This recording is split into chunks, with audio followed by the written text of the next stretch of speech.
कुछ एक तुम देखोगे कि एक पैटर्न चल रहा है कि 0 फैक्टोरियल 1 फैक्टोरियल, और जो ऑप्शंस हैं वो भी एक पैटर्न का फॉर्मेशन कर रहे हैं कि 90 + 20 -2, 21 + 20 -1, 22 + 20 -2, 22 + 21 -2। तो इस तरह के क्वेश्चंस को ऑलवेज, अगर तुम सीरीज पहचान पा रहे हो बेसिक मेथड से ठीक है, लेकिन फिर भी इस तरह के क्वेश्चंस को ट्राई किया करो कि ऑप्शंस की हेल्प से सॉल्व कर पाओ। ठीक है, जैसे लेट करो कि मैंने ये दो टर्म ले लिए, ठीक है, दो टर्म ले लिए। अगर मैंने दो टर्म ले लिए तो 0 फैक्टोरियल जो वैल्यू आएगी that will B 1, 1 + 1 -1 + 1, 4 + 2 -1। So that means this value is 1 + 5 that is equal to 6। तो इस सीरीज को मैंने कहां तक पहुंचाया है, 0 फैक्टोरियल और 1 फैक्टोरियल तक। तो मेरा वैल्यू आई है 6 के इक्वल। तुम 3 टर्म तक भी ले सकते हो, 4 टर्म तक भी ले सकते हो, और ऑप्शन से चेक कर सकते हो। ऑप्शन से कैसे चेक करना है, मैंने ऑप्शन नंबर 1 लिया। अगर देखो तुम तो मेरा लास्ट टर्म जो गया है वो 20 फैक्टोरियल तक गया है, और मेरा ये जो ऑप्शन आया है वो 19 फैक्टोरियल है। तो मतलब उससे एक कम, 20 से एक कम। और जब मैं 1 फैक्टोरियल तक, मैंने 1 फैक्टोरियल तक लिया है, तो I will take it as 0 factorial, एक कम, प्लस ये 20 फैक्टोरियल है और यहां पे भी 20 फैक्टोरियल, मतलब exact value, that means 1 factorial. मैं इस दो टर्म तक गया हूं तो 1 factorial -2, that mean this value is equal to 0, जो मेरा ऑप्शन सेटिस्फाई नहीं कर रही, तो ये मेरा आंसर नहीं हो सकता। मैं सेकेंड ऑप्शन पे जाऊंगा, 21 फैक्टोरियल, मतलब इस जो मेरी लास्ट वैल्यू थी 20 फैक्टोरियल उससे एक ज्यादा, तो मेरी 1 फैक्टोरियल उससे एक ज्यादा, दैट मीन्स 2 फैक्टोरियल, प्लस अब ये 20 फैक्टोरियल है, यहां पे भी 20 फैक्टोरियल, मतलब एग्जैक्ट वैल्यू, और मैं 1 फैक्टोरियल तक गया हूं तो 1 factorial -1, that means value will be 2, again not possible, मेरा 6 आना चाहिए। थर्ड ऑप्शन देखें, 22 फैक्टोरियल, मतलब 20 फैक्टोरियल से दो ज्यादा, दैट मीन्स मेरा 1 फैक्टोरियल से कितना ज्यादा, 2, that means 3 factorial, plus 1 factorial, because 20 factorial है और यहां पे भी सेम वैल्यू आ रही है, तो 20 फैक्टोरियल मतलब 1 फैक्टोरियल तक, -2, 3 फैक्टोरियल, दैट मीन्स 6, 6 + 1 7, 7 - 2 5, मतलब ये भी नहीं है, मुझे 6 आना चाहिए। फोर्थ ऑप्शन की बात करें, 22 फैक्टोरियल, मतलब 20 फैक्टोरियल से 2 ज्यादा, दैट मीन्स हमने 1 फैक्टोरियल तक गए हैं, तो it will be 3 factorial, plus 21 factorial, मतलब 20 फैक्टोरियल से एक ज्यादा, 1 फैक्टोरियल से एक ज्यादा, इट विल बी 2 फैक्टोरियल -2। तो 3 फैक्टोरियल मतलब कितना हो गया, 6 + 2 -2, तो वैल्यू कितनी आ गई, 6 आ गई। That means our answer will B D part. D part मेरा इस क्वेश्चन का आंसर हो गया।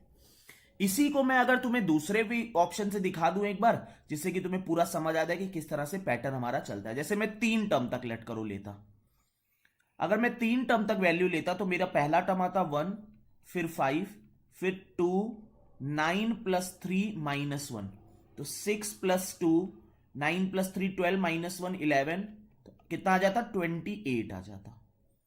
तो जो मेरा यहां तक जाना चाहिए था इन 3 टर्म तक, दैट शुड बी 28। तो अगर मैं पहले ऑप्शन की बात करूं, 20 फैक्टोरियल से एक कम, 20 फैक्टोरियल से एक कम ये वैल्यू आई है ना। तो अगर मैं इसको जनरलाइज भी कर दूं ना, तो जनरलाइज भी एन के टर्म पे भी लिख के जनरलाइजेशन कर सकता हूं ना मैं अपने ऑप्शन का, ठीक है। अगर मैं पहला ऑप्शन देखूं, क्योंकि मेरा डी ऑप्शन करेक्ट है तो मैं सिर्फ डी ऑप्शन से दिखा देता हूं तुम्हें। 2 फैक्टोरियल है, तो 2 फैक्टोरियल से 20 से 22 गया है, तो 2 से कितना जाएगा, 4 फैक्टोरियल, प्लस 20 फैक्टोरियल से 21 गया है, मतलब 2 फैक्टोरियल से कितना जाएगा, 3 factorial -2, 4 factorial that mean 24, 3 factorial मतलब 6 -2, कितना आ गया, that will B 28, that will be your answer. तो इस तरह को हम लोग कहते हैं सीरीज पैटर्न क्वेश्चन, और इस तरह के क्वेश्चंस को हमेशा इसी मेथड से तुम्हें एग्जाम कंडीशन में सॉल्व करना चाहिए, और 100% एक्यूरेसी से और बहुत ही फास्ट वे में सॉल्व करके you can move to next question. इसी तरह का question, same type of question SimCAT 13 में भी आया था, और वो भी मैं तुम्हें दिखाता हूं कि क्या क्वेश्चन था। सो ये question again you can see कि कुछ ना कुछ ऑप्शंस जो है इस क्वेश्चन के सिमकैट 13 में, देयर इज सम पैटर्न, कुछ ना कुछ पैटर्न इन्वॉल्व है। और हमारा ये 1, 1 + 3, 1 + 3 + 3 स्क्वायर, 1 + 3 + 3 ऐसे कुछ दिया हुआ है। तो अगर मैं एक टर्म तक जाऊं, लेट करो, अगर मैं एक टर्म तक जा रहा हूं तो मेरा सम कितना आ रहा है, 1 आ रहा है एक टर्म तक, ठीक है, 1। अब ऑप्शंस देखो किस तरह से सेट है। ऑप्शंस ऐसे सेट हैं कि अगर पहला ऑप्शन की बात करें 3/4 3 to the power इस 99 से कितना ज्यादा है, 2 ज्यादा है, मतलब n+2 एक तरह से। अगर n की वैल्यू मैंने ये लास्ट वाला टर्म में n मान रहा हूं तो n+2 है, 2 ज्यादा, -1 माइनस। अब इसमें 3 to the power 0 से 3 to the power 99 तक, मतलब 100 टर्म है टोटल। टोटल टर्म्स कितने हैं, 100 है लास्ट वाले में। तो 100/2 कर रहे हैं हम लोग 50 के लिए, 100/2।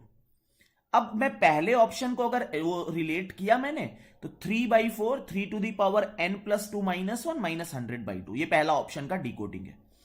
तो ये अगर मेरी वन वैल्यू जो है that is nothing but 3 to the power 0। तो अगर पहले ऑप्शन से रिलेट करो 3/4 3 to the power जो भी लास्ट टर्म है उससे 2 ज्यादा, मतलब 3 to the power 2 हो गई, 0 है, 0 से 2 ज्यादा, 3 to the power 2 -1 minus term कितने हैं, एक टर्म है 1/2। So that will be 3/4 into 8 - 1/2 which is not equal to 1। तो ये मेरा ऑप्शन नहीं हो सकता।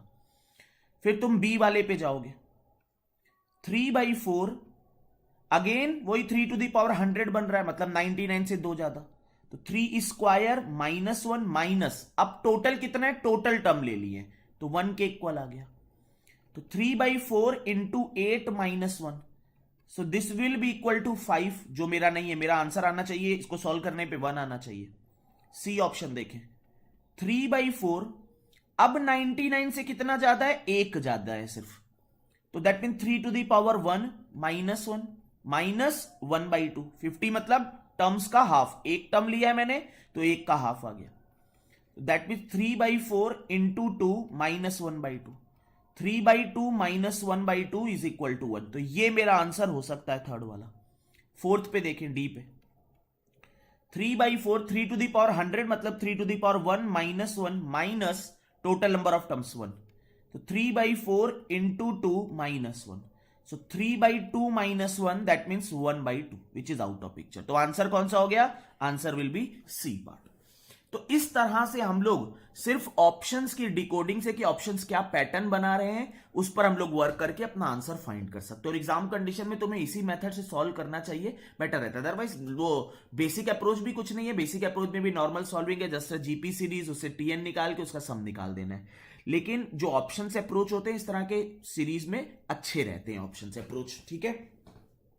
आई होप कि ये दोनों पैटर्न टाइप ऑफ क्वेश्चन तुम्हें क्लियर होंगे कि सीरीज पैटर्न कॉन्सेप्ट पे एक क्वेश्चन इस तरह का बन रहा है और इस तरह का बन रहा है। अगर समझ आ गया तो एक लाइक जरूर कर देना। अब हम लोग मूव करते हैं थर्ड क्वेश्चन पे। ये भी AIMCAT 2006 का क्वेश्चन है। हम लोगों का मेन मोटो है कि सीरीज में हम लोग किस तरह से शॉर्टकट वे में क्वेश्चंस को सॉल्व कर सकते थे, वो हम लोग देखना चाहते हैं। हमसे इस क्वेश्चन में कह रहा है कि how many real roots are there for the equation this. इस इक्वेशन के लिए कितने रियल रूट्स हैं। अब देखो क्या है कि जब हम लोग सॉल्विंग करना स्टार्ट करेंगे तो ये जो सॉल्विंग हमें पता चलेगा कितने रूट्स है, रियल रूट्स है, वो रोल्स थ्योरम से बेसिकली पता चलेगा। रोल्स थ्योरम से हम लोग सॉल्विंग कर सकते हैं आराम से, ठीक है। लेकिन अगर देखो कि ये इक्वेशन के पे क्यों डिपेंडेंट होनी चाहिए, मुझे तो के की कोई वैल्यू दी नहीं हुई है, यहां पर के पे तो कोई वैल्यू दी नहीं है, तो मैं क्या करूं, मैं के को 0 लूं या 1 लूं वो मेरी मर्जी है। मैं के को 0 ले लूंगा। अगर मैंने के को 0 ले लिया तो x - 3 x - 5 x - 7 is equal to 0 हो गया। दैट मीन्स मेरे 3 रूट आ गए 3, 5, 7। ये मेरे 3 रूट हो गए 3, 5, 7, 3 रूट्स हो गए मेरे। तो मैं क्यों के पर डिपेंडेंट करके उतना लेंदी ले जाने का ट्राई करूंगा। मेरे पास फ्रीडम है कि मैं के को कुछ भी लेट करूं, लेकिन के की वैल्यू दी नहीं हुई है। तो के की वैल्यू अगर मैं 0 ले लूंगा, मेरे 3 रूट आ गए, मैं आंसर मार्क करूंगा और आगे फॉरवर्ड कर लूंगा, है ना। तुम के की वैल्यू 1, 2 कुछ भी रखोगे, you will get 3 roots. But मैं क्यों चेकिंग करूंगा बेकार की। मेरे पास रियल रूट्स अगर निकालने हैं मुझे, तो मैं के की वैल्यू उठा के 0 पुट करूंगा और अपने 3 नंबर ऑफ रियल रूट्स निकाल के आंसर निकाल के आगे चला जाऊंगा। अदरवाइज ये क्वेश्चन डिफिकल्ट बन जाएगा अननेसेसरी। तो के पर जब डिपेंडेंसी नहीं है तो के की वैल्यू 0 लेके आगे मूव कर जाओ। आई होप कि तुम्हें यह भी क्वेश्चन क्लियर हो गया होगा कि अगर कभी डिपेंडेंसी नहीं आ रही है बेसिकली, तो हम लोग उस चीज को 0 लेट करके आगे फॉरवर्ड कर सकते हैं, ठीक है। यही छोटी छोटी चीजें इंपॉर्टेंट होती हैं तुम्हारे एग्जाम कंडीशन में, तुम्हारा टाइम सेव करने के लिए, जिससे तुम अरिथमेटिक में जो अपना टाइम खुद लेगा उसमें तुम टाइम इन्वेस्ट कर सको। फोर्थ क्वेश्चन मैं इसलिए लाया हूं, ये भी सिमकैट 13 का क्वेश्चन है। फोर्थ क्वेश्चन इसलिए लाया हूं कि इस तरह के क्वेश्चन जब भी तुम्हारे सामने आ रहे, कुछ क्वेश्चन कभी कभी ऐसे बन जाते हैं जिसके ऑप्शंस बहुत खराब दे दिए जाते हैं। खराब का मतलब यह है कि ऑप्शंस सेट हो जाते हैं ऐसे कि तुम्हें डायरेक्टली तुम उस क्वेश्चन को मार्क करके आगे बढ़ पाओ। ठीक है, तो never miss these type of questions. इस तरह के क्वेश्चन मिस नहीं होने चाहिए एग्जाम कंडीशन में स्कोर के लिए। तो क्वेश्चन क्या कह रहा है कि एक रेक्टेंगल बना हुआ है, सिमकेट 13 का क्वेश्चन है। PQRS एक रेक्टेंगल बना हुआ है और सेगमेंट LM जो है वो परपेंडिकुलर है PS पे। सेगमेंट LM ये परपेंडिकुलर है। LM की हमें वैल्यू बतानी है। ST जो दिया है वो 18 दिया है, मतलब ये भी 18 हो गया। मतलब जो T है दैट इज मिड पॉइंट। अब समझो कि ये डायगोनल है और ये मिड पॉइंट पे कट कर रहा है, तो ऑब्वियस है कि जो LM की लेंथ है दैट इज ग्रेटर देन, अगर ये मान लो T है तो that is greater than ST। LM की लेंथ ST से तो बड़ी आनी ही आनी है। ये रेक्टेंगल का फिगर है, ये स्केल्ड फिगर हो चाहे ना हो, तब भी तुम कोई भी अगर रेक्टेंगल बनाओगे, कोई भी तुमने रेक्टेंगल का फॉर्मेशन किया और तुम यहां से अगर मिड पॉइंट से करोगे तो ये लेंथ जो होगी इससे तो कम होगी, मतलब ये वाली लेंथ जो होगी वो उसके इस वैल्यू से ज्यादा होगी। मतलब जो LM की लेंथ होगी that will be greater than ST, क्योंकि ये परपेंडिकुलर भी है। That LM length will be greater than ST। ST की लेंथ 18 है तो LM जो होना चाहिए that should be greater than 18। LM की वैल्यू 18 से बड़ी होनी चाहिए। तो 12 भी नहीं हो सकती, 18 भी नहीं हो सकती, 15 भी नहीं हो सकती, तो आंसर शुड